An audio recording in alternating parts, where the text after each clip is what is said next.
After a week in Hawaii, I came home to find my bedroom gone. My parents had turned it into my brother's Livestream room. My dad pointed to the shed and said, "Stay here or get out of the house," so I left.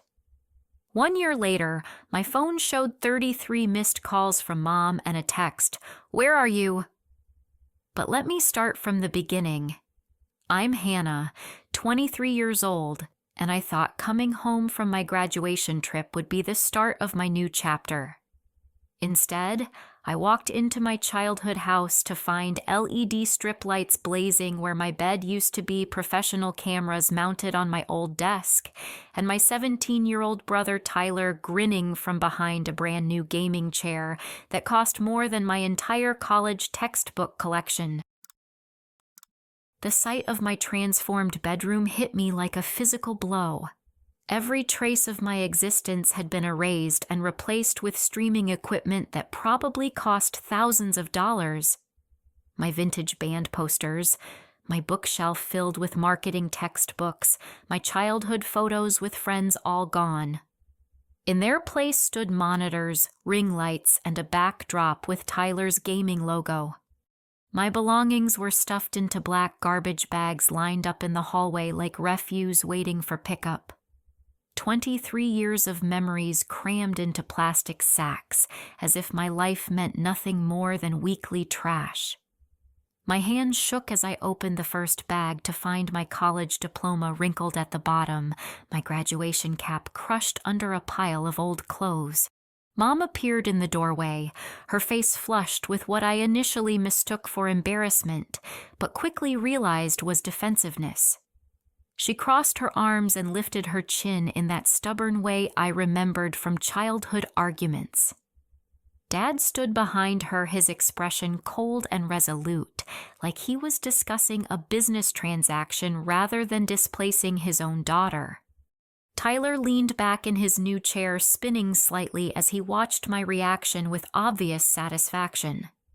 At 17, he had transformed from the shy kid who used to ask me for help with homework into someone I barely recognized.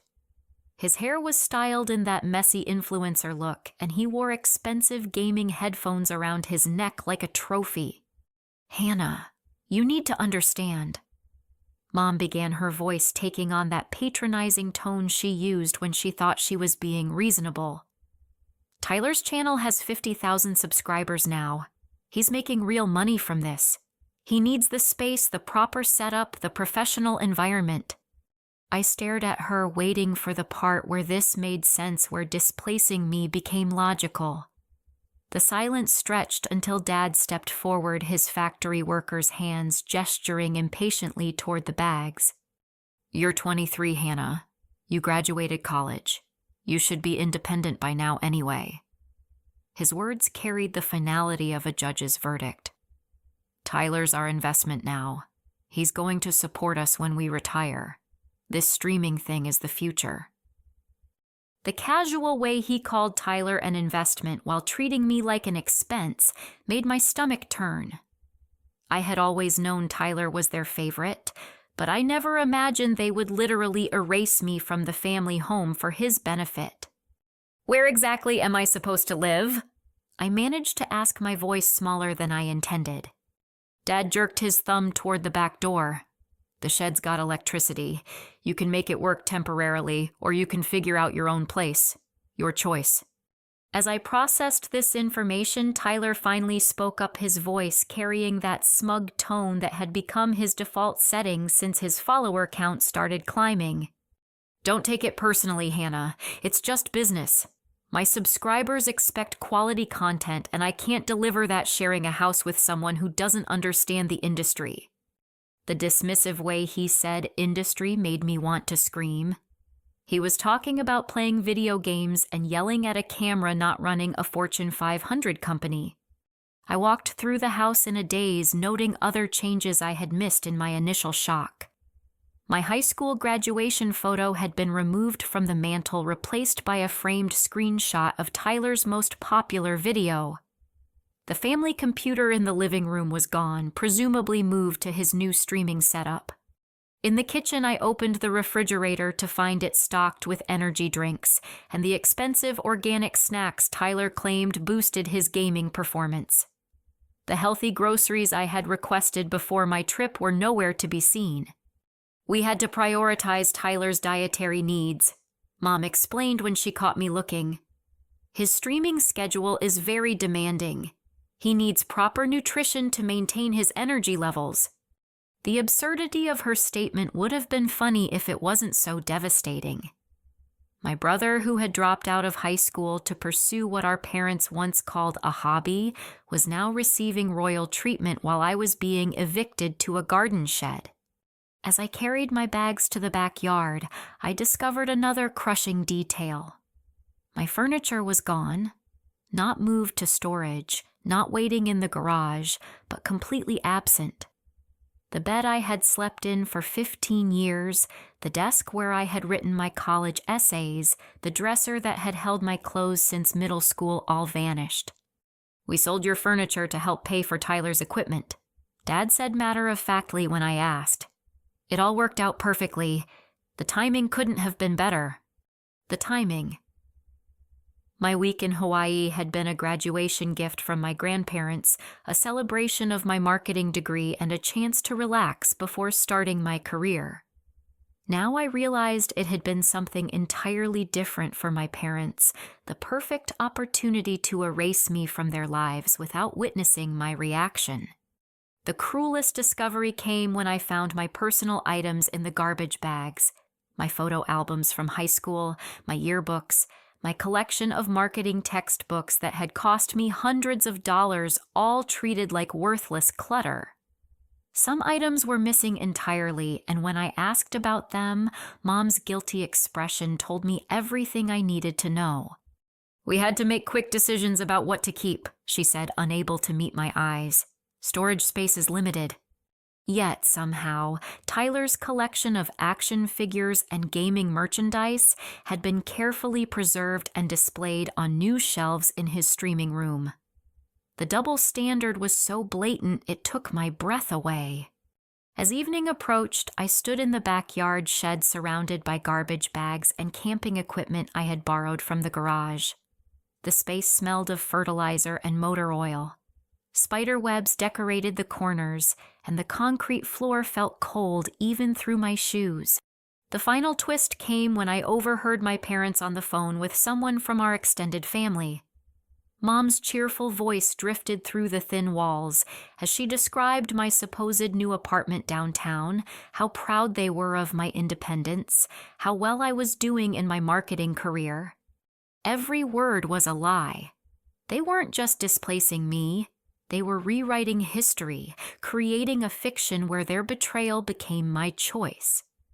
The realization that they had been planning this deception for months made my chest tighten with a pain I had never experienced before.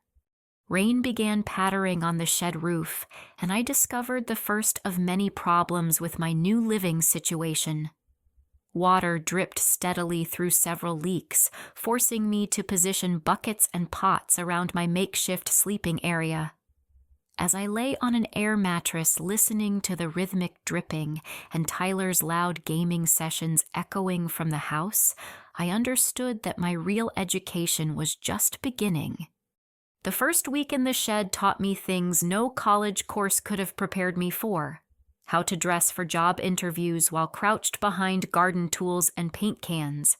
How to wash my hair with a garden hose at 5 a.m. before the neighbors were awake. How to iron clothes using a camping iron powered by an extension cord run from the house. The shed had electricity as Dad had promised, but nothing else that resembled basic human living conditions.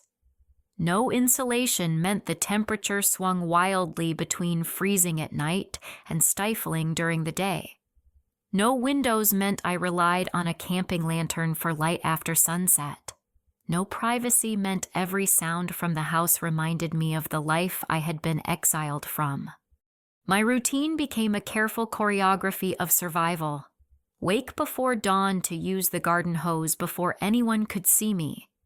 Sneak into the house while my family was still asleep to use the bathroom and grab whatever food they might spare.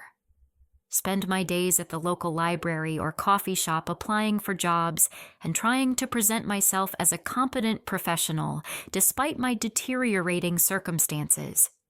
The job search that should have been exciting became a nightmare of missed opportunities and crushing rejections. My carefully crafted resume looked impressive on paper, but video interviews revealed the toll of my living situation. Dark circles under my eyes, stress-induced skin problems, clothes that never quite looked properly pressed despite my best efforts with the camping iron. Tyler's success continued to climb during my first week of shed life. His subscriber count hit 60,000, and his weekly earnings jumped to $300. I knew this because my parents discussed his achievements constantly at breakfast, their voices carrying clearly through the thin shed walls. Tyler's really found his calling, Mom would say, her pride unmistakable.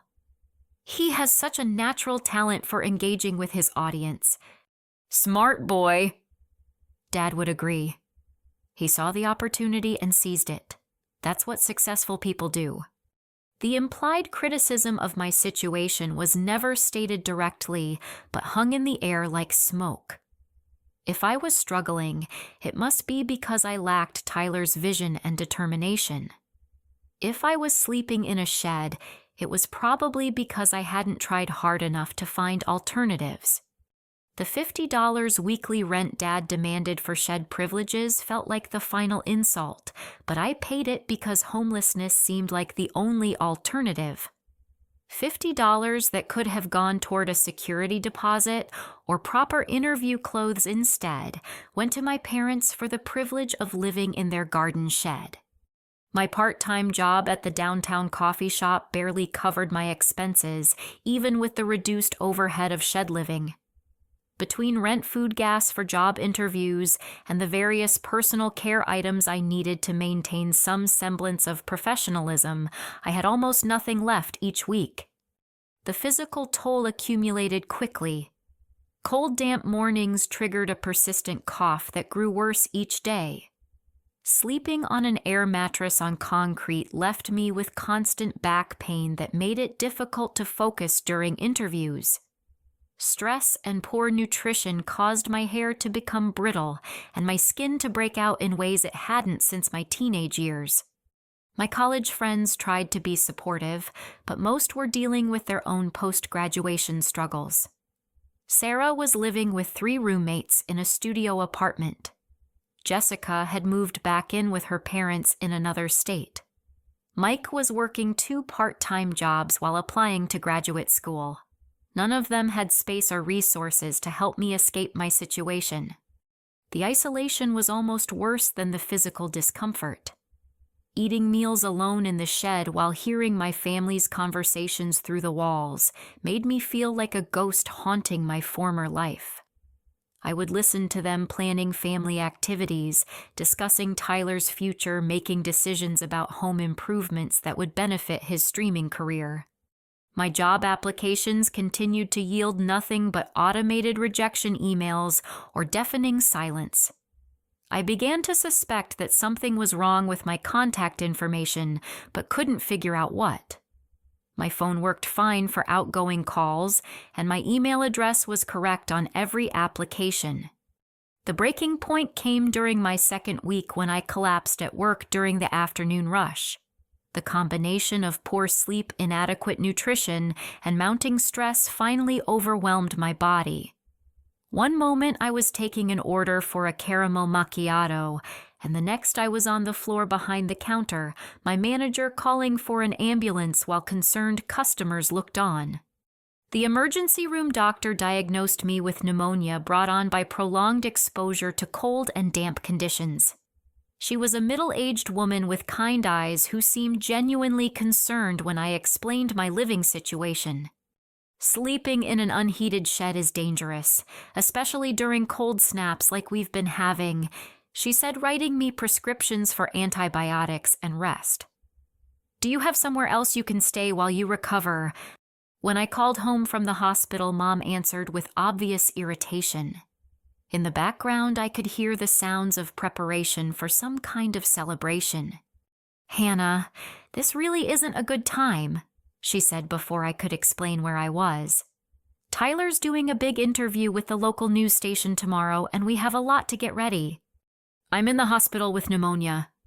I said the words feeling surreal even as I spoke them. There was a pause, then a sigh that suggested this was an inconvenience rather than a crisis. "Well, what do you want us to do about it? We can't just drop everything because you got sick. Tyler's interview is important for his career." "Could someone pick me up when they release me?"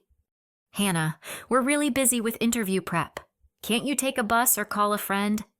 The casual dismissal of my medical emergency while they planned a celebration for Tyler's local news appearance crystallized everything wrong with my family's priorities.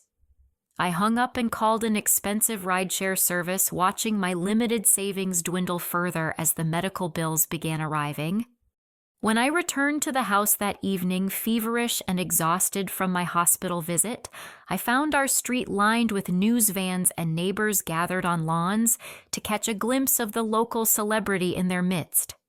The house blazed with lights as a camera crew set up in Tyler's streaming room. My former bedroom transformed into a television studio. I watched through the window as the young news reporter interviewed my brother about his rise to social media fame. Tyler had dressed in his most expensive gaming merchandise and styled his hair perfectly for the cameras.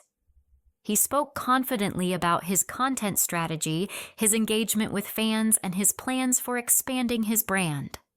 "I have to thank my family for supporting my dreams," he told the reporter, his voice carrying that practiced sincerity he had perfected for his videos.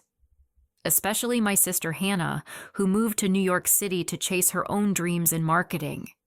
She's been such an inspiration, showing me that with hard work and determination you can achieve anything." The fabrication was so complete, so smoothly delivered, that I almost believed it myself for a moment. In Tyler's version of reality, I was living my best life in Manhattan, pursuing exciting career opportunities, while he followed my inspirational example from our family home. The reporter nodded approvingly at this heartwarming story of sibling success. Meanwhile, I stood shivering in the backyard, pneumonia medication making me dizzy, watching my brother lie about my life on live television while I struggled to survive in a leaking garden shed. The contrast between his fiction and my reality was so stark, it felt like a fever dream. As the news crew packed up and neighbors drifted back to their houses, I realized that my family's betrayal was deeper than I had initially understood. They weren't just displacing me for Tyler's benefit. They were actively rewriting history to make themselves look like supportive parents while erasing the evidence of what they had done to me. That night, as rain leaked through the shed roof and I coughed myself into a restless sleep, I began to understand that my situation wasn't temporary. My parents had no intention of helping me transition to independence. They had simply decided I was no longer their responsibility. The fever dreams that plagued my sleep were filled with images of myself disappearing, entirely becoming nothing more than a fictional character in Tyler's success story. 2 weeks in the shed had reduced me to a shadow of myself. The pneumonia medication helped with the worst symptoms, but the underlying conditions that had caused my illness remained unchanged. Every morning brought new evidence of my deteriorating situation and my family's growing indifference to my welfare. Tyler's success had exploded following his news interview. His subscriber count jumped to 100,000 practically overnight, and local businesses began reaching out about sponsorship deals. The attention transformed him from a smug teenager into a genuine local celebrity, complete with fan mail and interview requests from podcasts and online magazines. My parents basked in the reflected glory of Tyler's fame.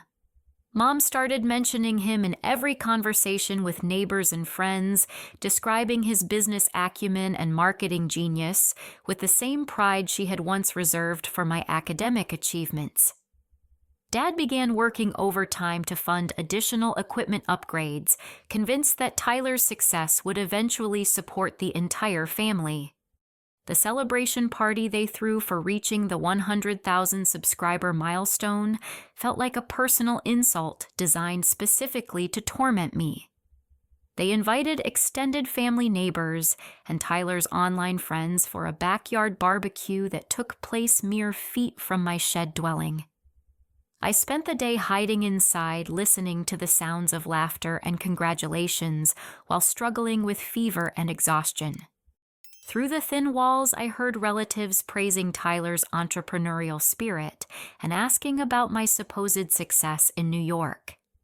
My parents had perfected their fictional account of my life, complete with details about my imaginary apartment, my thriving marketing career, and my excitement about living independently in the big city. Hannah always was the ambitious one.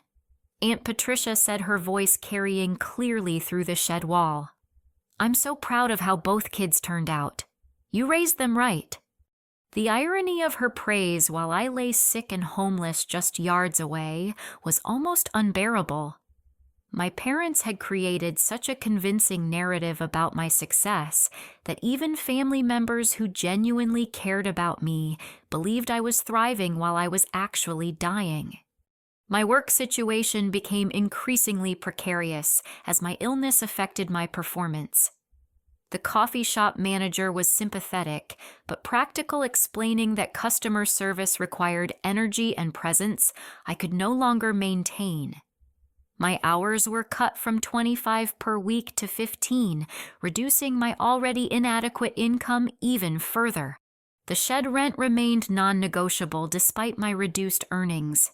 When I approached Dad about temporarily waiving the $50 while I recovered, his response was coldly businesslike. "This is a good lesson for you about managing your finances responsibly," he said, not looking up from the streaming equipment catalog he was browsing. Tyler learned early that success requires sacrifice and smart money management. The comparison to Tyler, who had never paid rent or living expenses in his life, was so absurd, I almost laughed. But laughing triggered my cough, which had developed into violent spasms that left me breathless and dizzy. My job search had completely stalled, though I didn't understand why until I made a disturbing discovery. While reviewing my application materials for the 100th time, I decided to call one of the companies that had seemed interested based on their initial email response. When I asked to speak with their hiring manager, the receptionist seemed confused. "I'm sorry, but we already spoke with Hannah about that position," she said. "Your mother called last week to withdraw your application. She said you had accepted another offer." The blood drained from my face as I processed this information. "My mother called you—" "Yes, she was very polite. Said you were grateful for the opportunity, but had found something that was a better fit. She asked us to remove you from consideration for any future positions as well."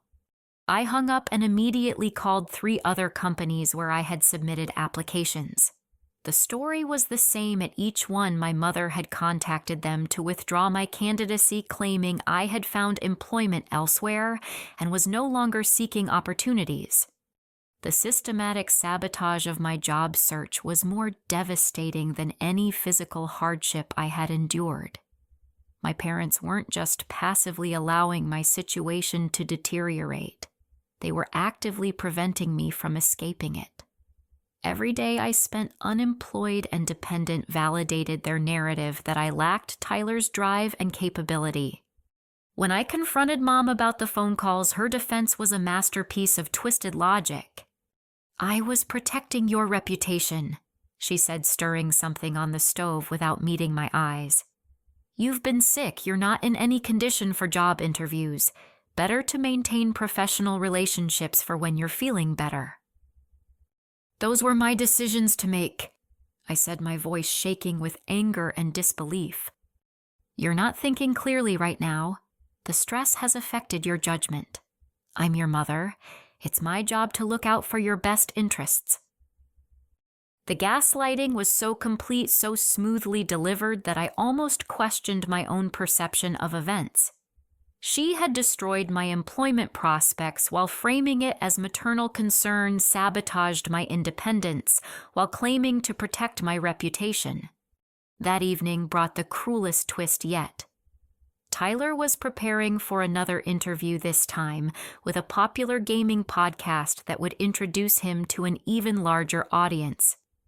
As he practiced his talking points in the living room, I overheard him refining the story about my supposed success in New York. "My sister Hannah is actually doing amazing," he told his interviewer during their pre-recording call. "She graduated with honors in marketing and immediately landed this incredible job with a major advertising firm in Manhattan. She's always been the smart one in the family, so it's cool that we're both succeeding in our own ways now. She actually inspired me to take my content creation seriously because she showed me what's possible when you really commit to your goals." The practiced sincerity in his voice, the believable details he had added to the fiction, the way he positioned my imaginary success as his inspiration, it was all perfectly crafted for maximum emotional impact. His listeners would hear an inspiring story of sibling achievement and family support, never suspecting that the sister he praised was coughing up blood in a garden shed 20 feet away. As Tyler's interview aired live that night, I experienced a complete emotional breakdown. The combination of physical illness, financial desperation, family betrayal, and systematic sabotage finally overwhelmed my ability to cope.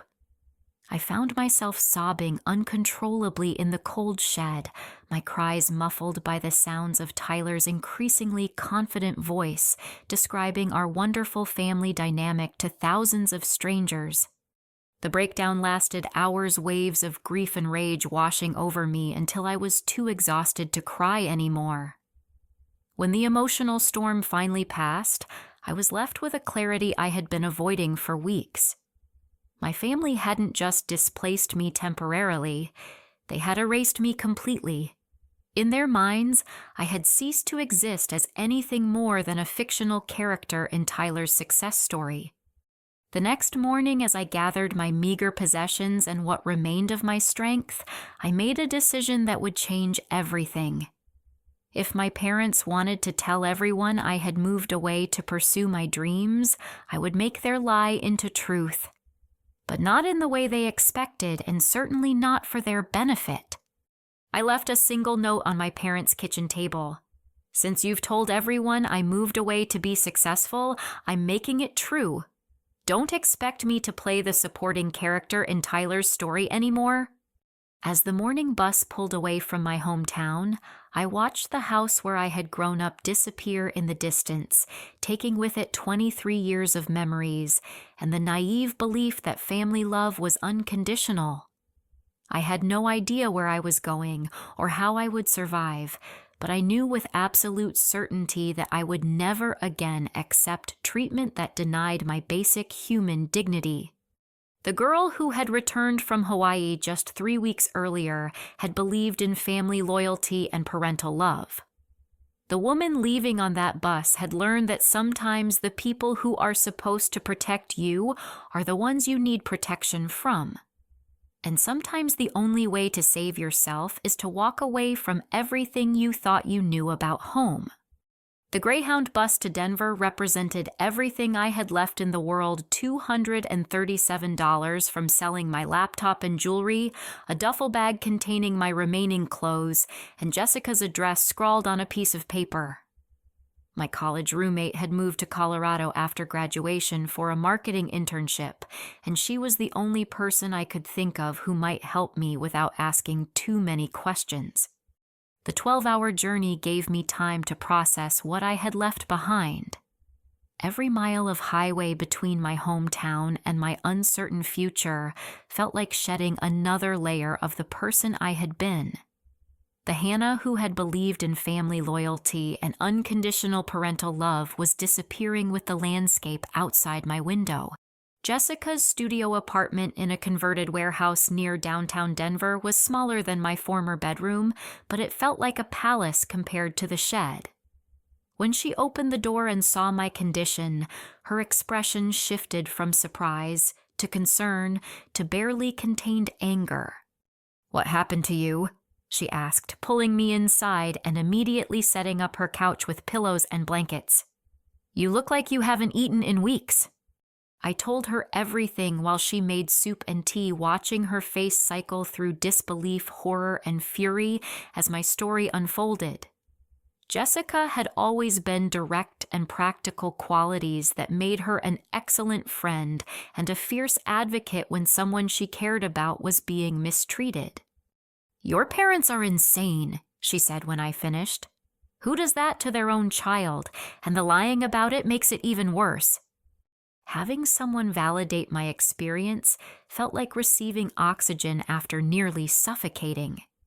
For weeks, my parents had made me question my own perception of events, suggesting that my reactions were excessive or my expectations unreasonable. Jessica's immediate and unqualified support reminded me that my family's behavior was not normal or acceptable. The first week of recovery involved sleeping 16 hours a day and eating regular meals for the first time in a month. Jessica refused to let me contribute to rent or groceries, insisting that getting healthy was my only job. Her kindness felt foreign after weeks of being treated as an unwanted burden. "You can stay as long as you need," she said. "But I know you, Hannah. You're going to want your independence back as soon as possible. Start thinking about what that looks like." She was right. As my strength returned, so did my determination to build a life entirely separate from my family's dysfunction. I began researching entry-level marketing positions in Denver, drawn to the city's growing tech scene and startup culture. The job market was competitive, but my degree and internship experience gave me hope. The breakthrough came when I discovered a small digital marketing agency looking for an assistant willing to work for less than standard wages in exchange for extensive training and mentorship. The owner, Maria Santos, was a former corporate executive who had started her own firm specializing in social media strategy for local businesses. "I can't pay much to start," Maria warned during my interview. "But if you're willing to learn and work hard, I can teach you skills that will be valuable anywhere in this industry." The salary was barely above minimum wage, but it included health insurance and the promise of rapid advancement based on performance. After weeks of unemployment and sabotage, having any legitimate job offer felt like winning the lottery. My first day at Santos Marketing was a revelation. The office occupied 2 floors of a renovated brick building with exposed pipes and large windows that flooded the space with natural light. Maria's team consisted of 5 other employees, all young professionals building their careers in the digital marketing world. The work was demanding, but exciting. Maria believed in throwing new employees directly into client projects, reasoning that real-world experience taught more than theoretical training. Within my first week, I was writing social media content for a local restaurant, analyzing engagement metrics for a boutique clothing store, and learning advanced features of marketing automation software. The learning curve was steep, but I absorbed everything with desperate intensity. Every skill I mastered, every successful campaign I contributed to, every positive client feedback felt like proof that I was capable of success despite my family's treatment. I started staying late to work on additional projects, arriving early to read industry publications, and spending weekends taking free online courses in digital marketing specializations. My living situation remained challenging but manageable. Jessica and I shared her studio apartment for 3 months before finding a slightly larger place we could afford together. The 2-bedroom unit in a complex near the university was nothing fancy, but having my own space again felt like a luxury beyond description. 6 months after arriving in Denver, I received my first promotion to junior marketing coordinator. The raise allowed me to contribute equally to rent and start building a small emergency fund. More importantly, the title change represented formal recognition of my capabilities and potential within the company. Maria became both a mentor and a champion, introducing me to other professionals in the Denver marketing community and encouraging me to attend industry conferences and networking events. Under her guidance, I developed expertise in influencer marketing analytics, a rapidly growing specialty within digital marketing. You have an instinct for spotting authentic engagement versus manufactured metrics, Maria told me during my 6-month review. That's a rare skill in this industry, and it's going to be increasingly valuable as brands get smarter about influencer partnerships. Her comments sparked my interest in the technical side of social media analytics. I began studying platform algorithms, engagement patterns, and the various methods content creators use to artificially inflate their apparent success. The knowledge felt powerful, like learning a secret language that revealed hidden truths about the digital world. My personal life slowly began to stabilize as well. I made friends through work and started dating casually, though I was cautious about sharing the details of my family situation. The trauma of being discarded by my parents had left me with trust issues that required time and patience to overcome. 8 months after leaving home, I was promoted again to social media manager with responsibility for several major client accounts and a salary that allowed me to rent a studio apartment in a trendy neighborhood near downtown. Having my own space with my own furniture and my own rules felt like reclaiming a fundamental part of myself that had been stolen. The apartment was small but perfectly mine. I decorated it carefully, choosing pieces that reflected my personality rather than accommodating anyone else's preferences. The queen-sized bed with its real mattress and frame felt like the height of luxury after months on Jessica's couch and those terrible weeks on an air mattress in the shed. During this period of rebuilding, I maintained complete no contact with my family. I changed my phone number, created new social media accounts under a slightly different name, and made no effort to inform anyone from my old life about my progress. As far as my parents knew, I had disappeared entirely after leaving that note on their kitchen table. The emotional healing took longer than the professional recovery. Some nights I still woke up angry, replaying conversations with my parents and imagining all the things I should have said.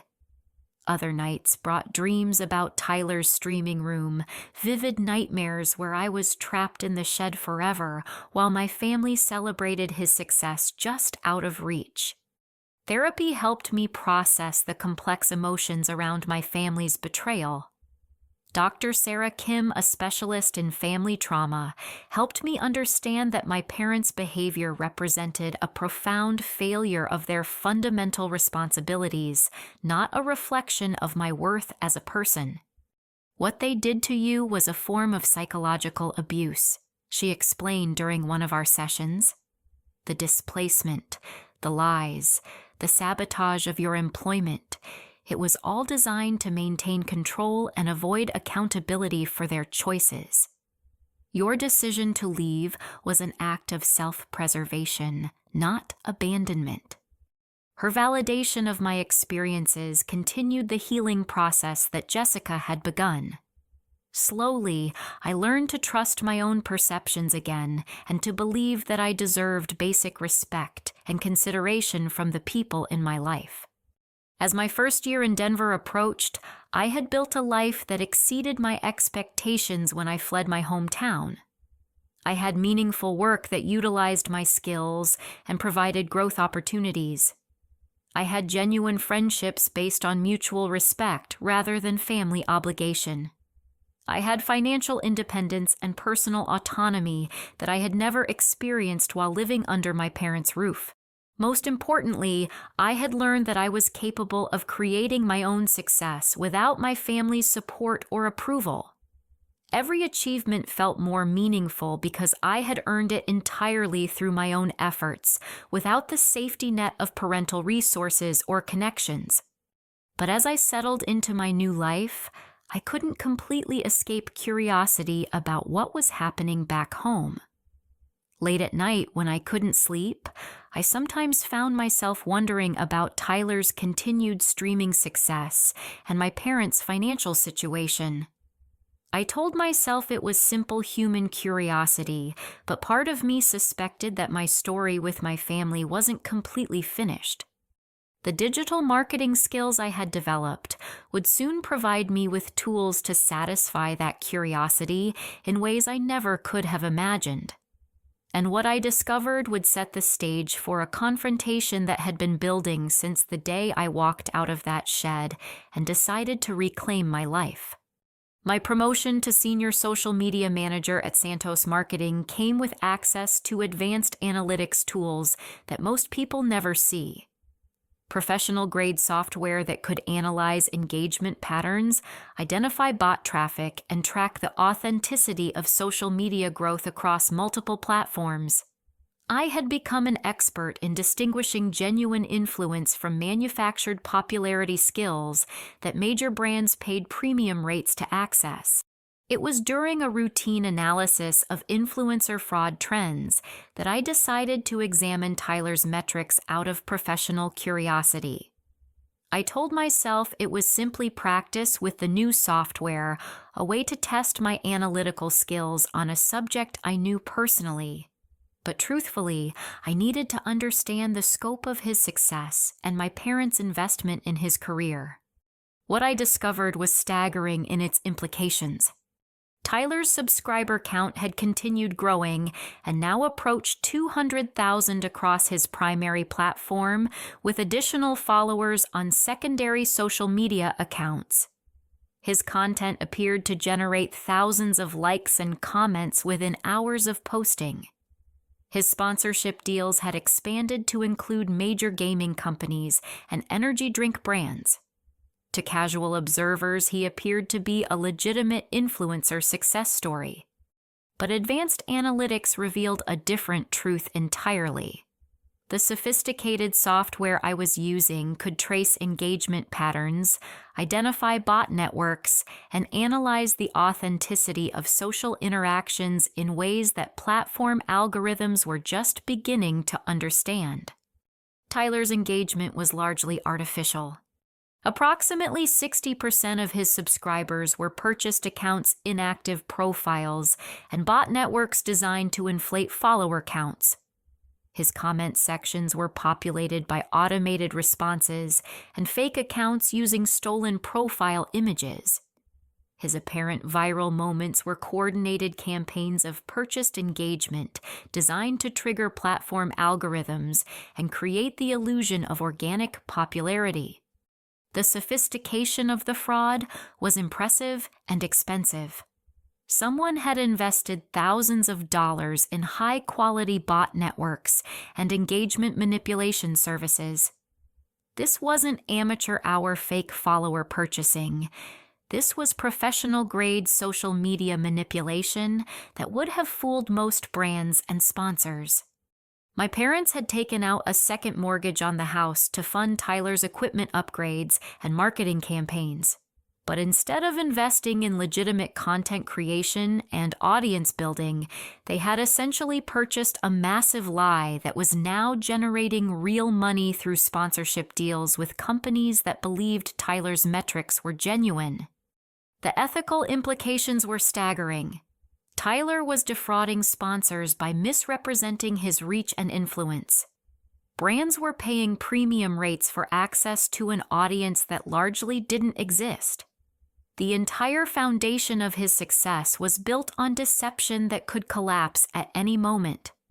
Platform algorithms were becoming increasingly sophisticated at detecting artificial engagement, and Tyler's account was displaying several red flags that suggested imminent action. His engagement rates were too consistent, his growth patterns too linear, his audience demographics too homogeneous. Everything about his metrics screamed artificial manipulation to anyone who knew what to look for. I spent weeks diving deeper into the analysis, partly for professional interest, and partly because I couldn't believe the scope of what my family had invested in. The financial records I could access through public databases showed that my parents had borrowed nearly $50,000 to fund Tyler's career money they could never realistically repay on their current incomes. During this research period, my own career continued advancing.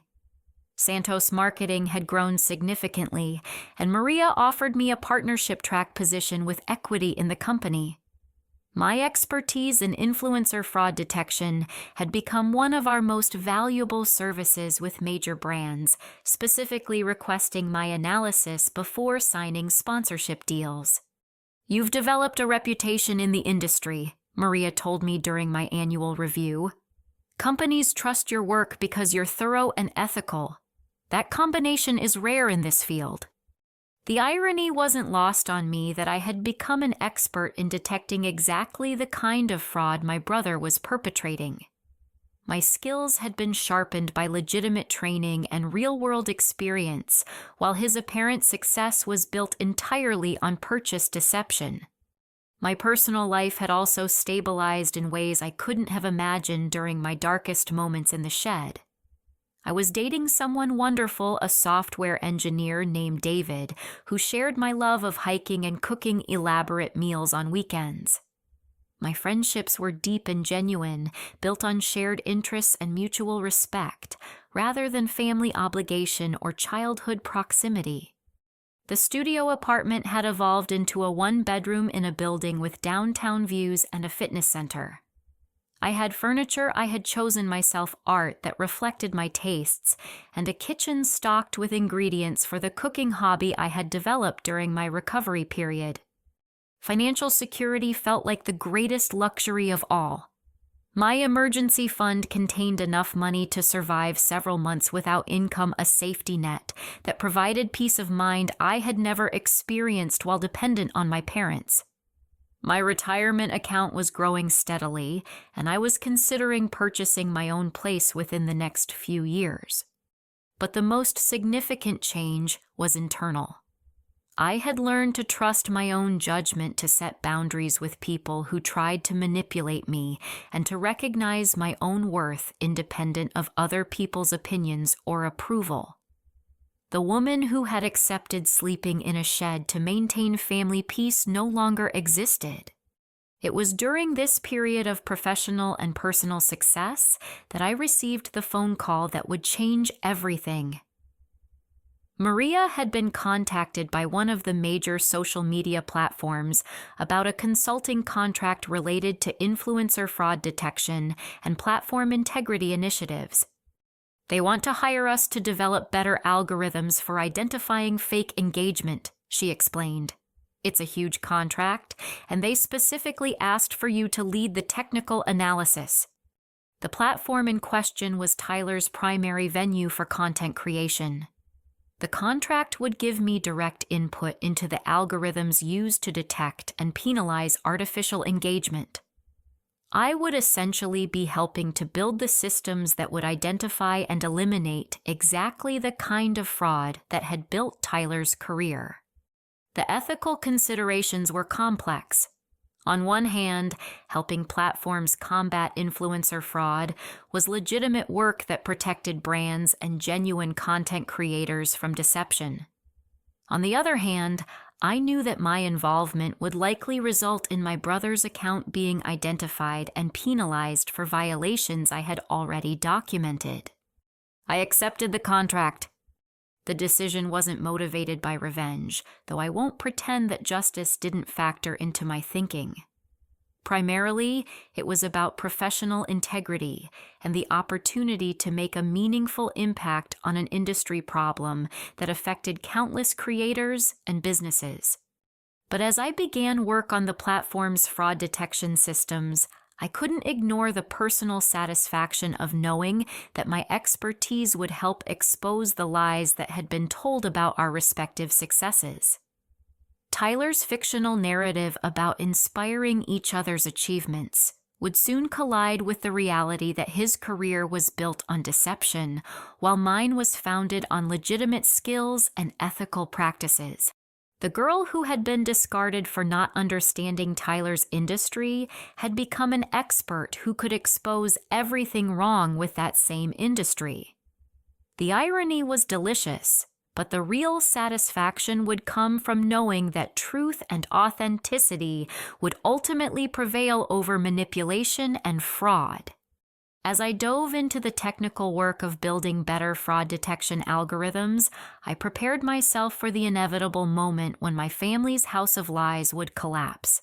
And when that moment came, I would be ready to demonstrate exactly what genuine success actually looked like. The phone started ringing at 6 a.m. on a Tuesday in March, exactly 1 year and 2 weeks after I had walked out of my parents' house. I was making coffee in my sunlit kitchen when the unknown number flashed across my screen for the third time in 5 minutes. Then came the text messages, each one more desperate than the last. "Hannah, please call me. It's Mom. We need to talk to you. Where are you? Please come home. We made a mistake. Your brother needs help. The family needs help." I stared at my phone as the messages continued arriving, 33 missed calls within the first hour, each voicemail more frantic than the last. Mom's voice progressed from apologetic to pleading to barely controlled panic as she left increasingly desperate messages begging me to contact them. The final text that evening was the most telling. "Where are you?" The question revealed everything about my parents' mindset. After more than a year of complete silence, they still thought of me as something they owned, something that should be available whenever they decided they needed me. The idea that I might have built an independent life beyond their knowledge or control seemed to genuinely surprise them. I didn't return their calls immediately. Instead, I used my professional resources to research what had happened to trigger their sudden desperation. The results were exactly what I had predicted months earlier when I analyzed Tyler's metrics.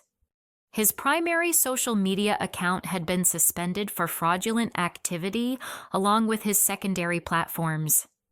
The sophisticated bot networks and engagement manipulation services that had built his apparent success had finally been detected by the improved fraud algorithms I had helped develop.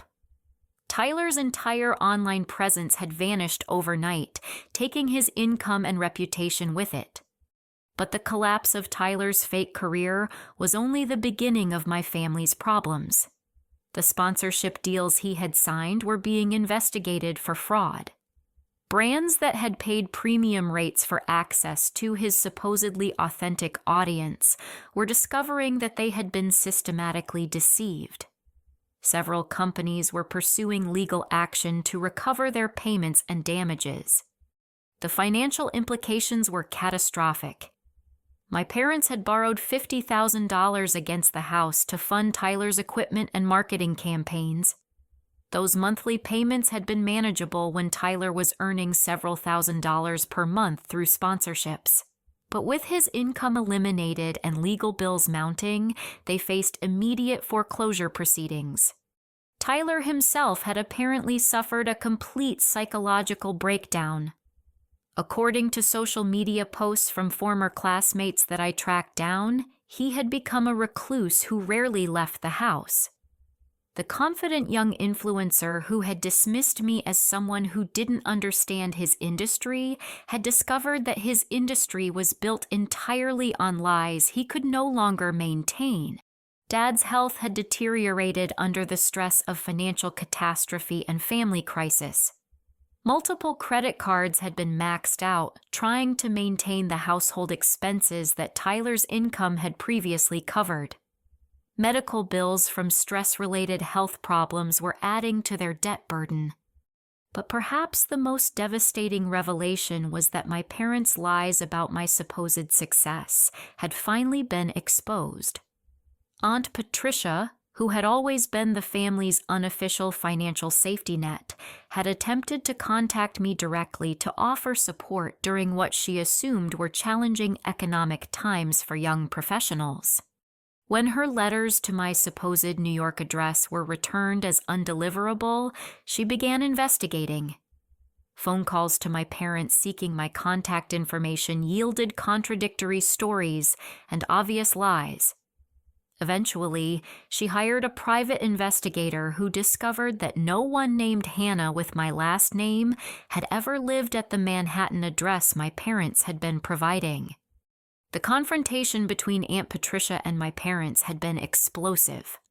She accused them of fraud, lying to the family for over a year and potentially putting me in danger by concealing my actual whereabouts. Her threat to cut off all future financial support unless they immediately located me and explained their deception had triggered the desperate phone calls I was receiving. Armed with this information, I finally called my mother back after a week of ignored messages. Her relief at hearing my voice quickly transformed into defensive anger when she realized I wasn't going to immediately rush home to solve their problems. "Hannah, thank God," she said, her voice shaky with emotion. "Where have you been? We've been worried sick." "No, you haven't," I replied calmly. "You've been lying to everyone about where I was for over a year. You knew exactly where I was when you kicked me out to live in a shed." The long silence that followed confirmed that she understood I knew about their deception. When she finally spoke again, her tone had shifted to the manipulative sweetness I remembered from childhood arguments. "Sweetheart, I think there's been a misunderstanding. We never meant for you to feel unwelcome. We were just trying to help Tyler get started, and we thought you would understand since you're so independent and capable. Mom, I lived in your garden shed for 3 weeks with pneumonia while you told people I was successful in New York. There's no misunderstanding about what happened." Another silence, then the sound of crying. But these weren't tears of remorse. They were tears of frustration that her usual emotional manipulation wasn't working on me. "Your brother is in a very bad place right now," she said, shifting tactics. "His career fell apart and he's struggling with depression. The house might go into foreclosure. Your father's having chest pains from the stress. We need family support right now." "You mean you need financial support," I corrected. "Since Tyler's fake career collapsed and you're facing the consequences of borrowing money to fund fraud." The sharp intake of breath told me she hadn't expected me to know about the extent of Tyler's deception or their financial situation. My professional knowledge of influencer fraud had given me insights into their crisis that they didn't realize I possessed. What do you know about Tyler's accounts?" "I know everything, Mom. I know about the bot networks, the purchased engagement, the fake metrics. I know about the second mortgage and the sponsorship fraud investigations.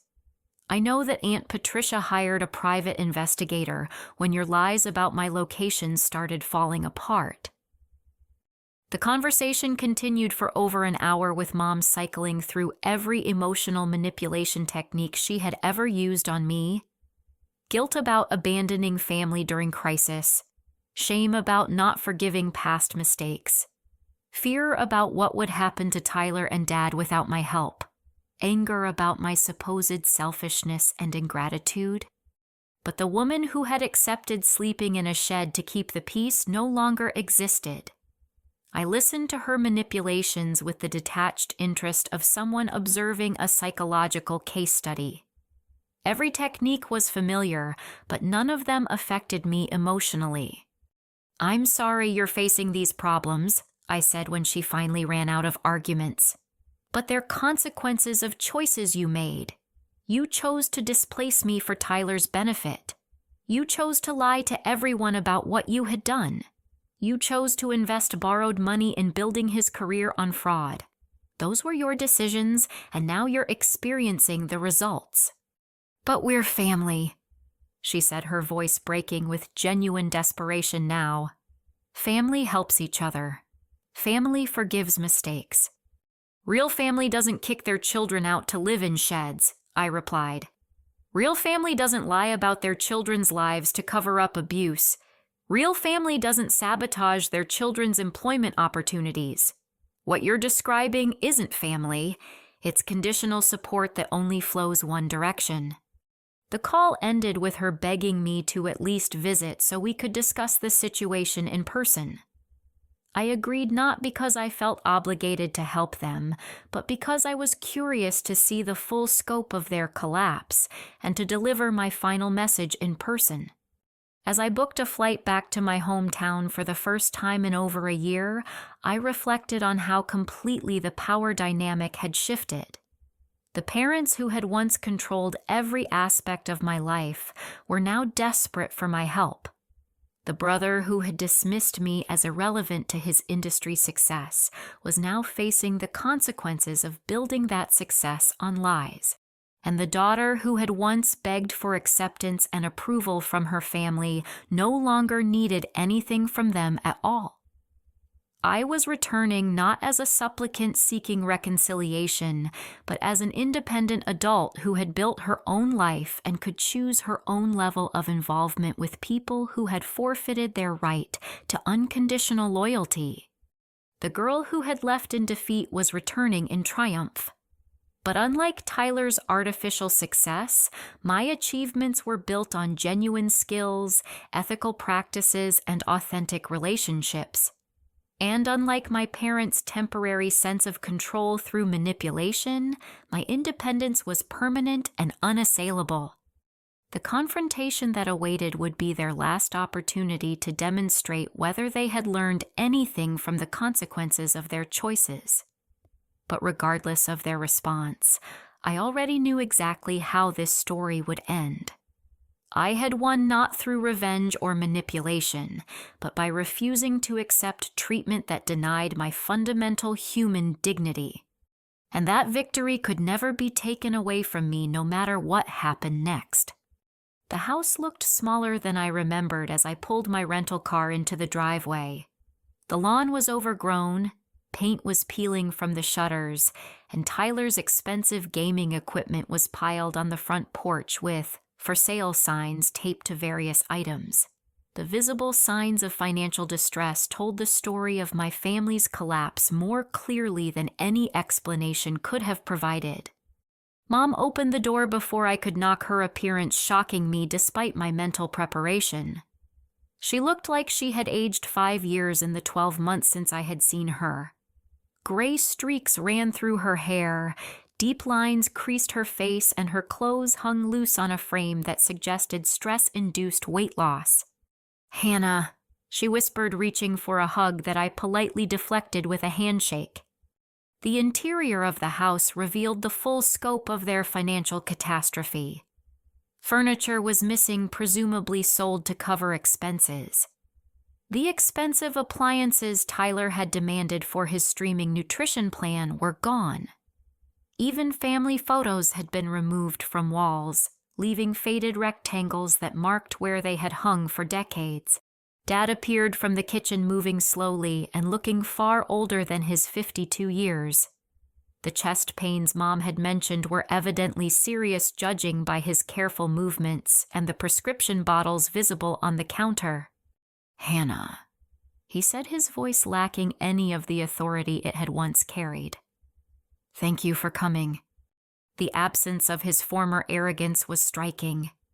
The man who had pointed to the shed and told me to stay there or leave his house now spoke with the tentative politeness of someone who understood they were in no position to make demands. Tyler emerged last, and his transformation was the most dramatic of all. The confident young influencer had been replaced by someone who looked like he hadn't slept or showered in weeks. His famous gaming setup was completely gone from my former bedroom, leaving only faded marks on the carpet where his desk and equipment had been positioned. "Hey, Hannah," he mumbled, unable to meet my eyes.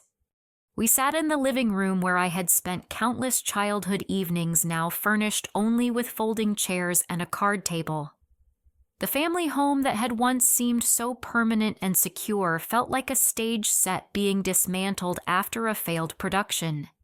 Mom began with another attempt at emotional manipulation, describing Tyler's depression and Dad's health problems as if they were natural disasters rather than consequences of specific choices. She painted their current situation as a series of unfortunate events that had befallen the family, carefully avoiding any acknowledgement of the decisions that had created their crisis. I listened patiently, then placed a folder on the card table between us. Inside were documents I had prepared during my flight, detailed analysis of Tyler's fraudulent metrics timeline of their lies, about my supposed success financial records, showing their borrowing and spending patterns and legal precedents for the types of charges they were potentially facing.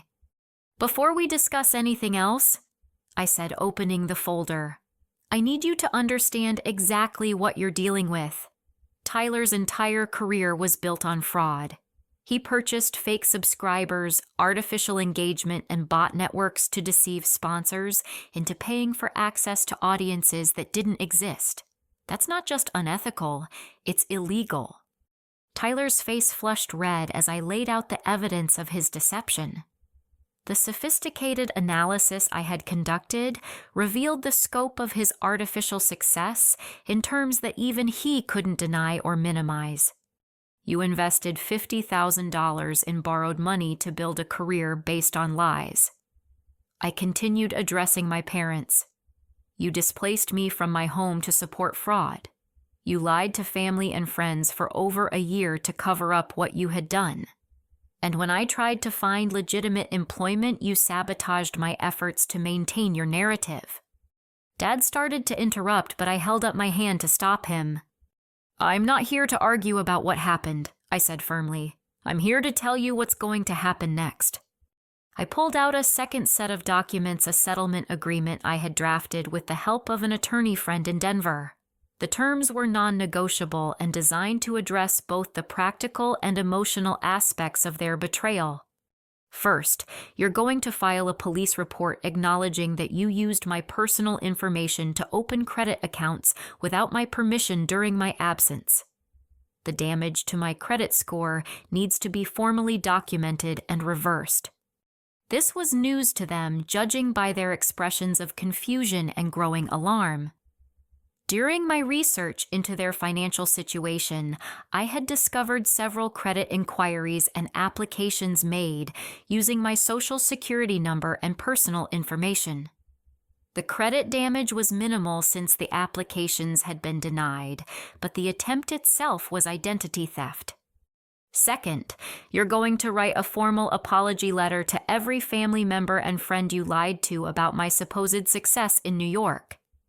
The letter will explain that I was actually displaced from my home to make room for Tyler's streaming career, that I survived on my own for over a year without any family support, and that I have actually achieved genuine professional success despite your attempts to sabotage my employment." Mom's face went white as she realized the social consequences of this requirement. Her carefully constructed narrative about being supportive parents would be publicly demolished, replaced by the truth about what they had actually done to me. "Third, the house deed gets transferred to my name to prevent foreclosure, but you can continue living here as long as you meet certain conditions. Tyler gets a legitimate job within 30 days and contributes to household expenses. Dad gets proper medical care for his stress-related health problems. Mom gets counseling to address the psychological issues that enabled her to justify abusing her own daughter." The room was completely silent as they processed these terms. I wasn't offering to simply bail them out financially. I was requiring them to acknowledge their failures and demonstrate genuine change. 4th family therapy sessions with a counselor of my choosing, paid for by me, to address the dysfunctional patterns that created this crisis. These sessions aren't optional if you want to have any relationship with me going forward. Tyler finally spoke up, his voice shaky with emotion. "Hannah, I'm so sorry. I know what we did was wrong. I was just caught up in the attention and the money, and I didn't think about how it was affecting you." His apology seemed genuine, but I had learned to distinguish between remorse and regret about consequences. "Tyler, you told a news reporter that I was your inspiration while I was literally homeless and sick in a shed 20 feet away from where you were being interviewed. You created an entire fictional story about my success to make yourself look better while you knew I was suffering. That wasn't thoughtless. It was calculated." He started crying, which might have moved me a year earlier, but now simply confirmed that he was finally experiencing consequences for his actions. The tears weren't for my suffering. They were for his own situation. Mom tried a different approach, appealing to my supposed obligation to forgive family members regardless of their behavior.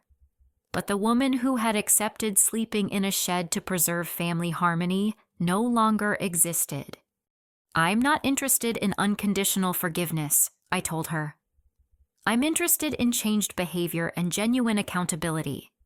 You can choose to meet my terms and potentially rebuild some kind of relationship based on mutual respect, or you can refuse and handle your problems without my involvement. But the days of me accepting mistreatment to keep the peace are over forever." Dad, who had remained silent through most of the conversation, finally spoke up. "What you're asking for, it's fair. We made terrible mistakes, and we hurt you in ways that we can't undo. If you're willing to help us despite what we did, we should be grateful and do whatever you ask." His acknowledgement of their failures was more than I had expected, and for the first time during the visit, I felt a flicker of hope that genuine reconciliation might be possible. The afternoon continued with practical discussions about implementing my requirements. Tyler would start working at a local computer repair shop the following week, using skills he had actually developed through his gaming hobby. Mom would begin individual therapy sessions to address the psychological patterns that had enabled her to justify my mistreatment. Dad would see a cardiologist about his stress-related health problems. The house transfer would prevent foreclosure while ensuring that my parents couldn't make financial decisions that would create similar crises in the future. They could live there as long as they met basic requirements for contributing to their own support and maintaining the property. But perhaps most importantly, the family therapy sessions would address the fundamental dysfunction that had created our crisis. A professional counselor would help us establish healthy boundaries, improve communication, and ensure that the patterns of favoritism and emotional manipulation that had damaged our family were permanently changed. As evening approached, I prepared to return to my hotel. The day had accomplished everything I had hoped my family understood, the full scope of their failures, accepted responsibility for the consequences, and agreed to make genuine changes going forward. But the real victory wasn't their acceptance of my terms. It was the fact that I no longer needed their approval or validation to feel successful and valuable. I had built a life entirely independent of their support or opinion, proving to myself and everyone else that their treatment of me had reflected their failures, not mine. 3 months later, Tyler was thriving at his new job and had started taking community college courses to finish his high school diploma. Mom had made significant progress in therapy and was working part-time at a local nonprofit organization. Dad's health had improved dramatically once the family's financial stress was reduced. The family therapy sessions were revealing but challenging, forcing all of us to confront patterns of behavior that had existed for decades. But gradually, we were building a relationship based on mutual respect, rather than manipulation and control. My own life continued flourishing in ways that exceeded my expectations from that dark period in the shed. Santos Marketing had promoted me to partner with equity ownership that would provide long-term financial security. My relationship with David had deepened into something I was confident would last, built on the foundation of trust and equality I had learned to require in all my relationships. Most importantly, I had learned that sometimes the greatest gift you can give yourself is the courage to walk away from people who don't treat you with basic human dignity, even when those people are family. Love should never come with conditions that require you to accept abuse or deny your own worth. The girl who had returned from Hawaii to find her bedroom converted into her brother's streaming studio had believed that family loyalty required accepting whatever treatment your relatives chose to give you. The woman who emerged from that crisis understood that real love and respect are earned through consistent behavior, not demanded through genetic connection. My story isn't about revenge or getting even with people who wronged me. It's about learning to value yourself enough to walk away from toxic situations, building the skills and resilience to create your own success, and understanding that sometimes the people who are supposed to protect you are the ones you need protection from. If you're in a situation where family members or other important people in your life are treating you in ways that deny your basic human dignity, I want you to know that you deserve better. You deserve to be treated with respect, support, and genuine care, and if the people around you can't or won't provide, that you have the right to walk away and build a life with people who will. The path isn't easy, and there will be moments when you question whether you're making the right choice. But I can promise you that learning to value yourself enough to require respectful treatment is the foundation of every other good thing that will come into your life. Your worth isn't determined by how other people choose to treat you. Your success isn't limited by the support or approval you receive from others. And your happiness doesn't depend on maintaining relationships with people who consistently choose to harm you rather than help you. Sometimes the most loving thing you can do for yourself and others is to walk away, build something better, and show everyone involved what healthy relationships actually look like. Have you ever had to make the difficult decision to distance yourself from family members who weren't treating you with respect? How did you find the strength to prioritize your own well-being when others expected you to just accept their behavior? I'd love to hear your thoughts and experiences in the comments below. Thank you for listening to my story and for being part of a community that believes people deserve to be treated with dignity and respect. If this resonated with you, please like this video, subscribe for more stories about overcoming family challenges, and share it with someone who might need to hear that they're worth fighting for. Remember, you're stronger than you know, and you deserve relationships that build you up rather than tear you down. Keep fighting for the life and the respect you deserve.